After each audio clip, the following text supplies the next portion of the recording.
All right, so we got this wax dipping tank that I picked up at the North American Honeybee Expo back in early January. We've got a decent day today.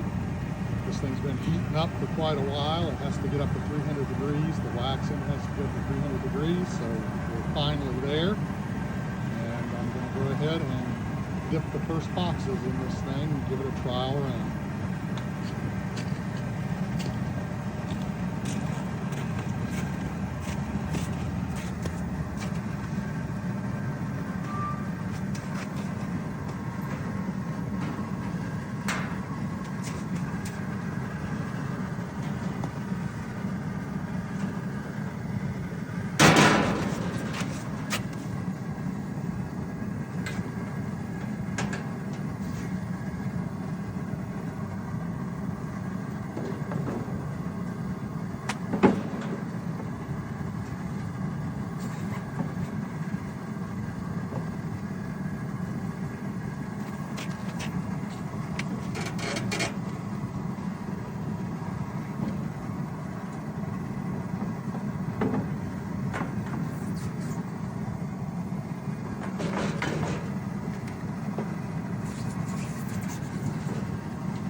And while that one is cooking, load up this wrap.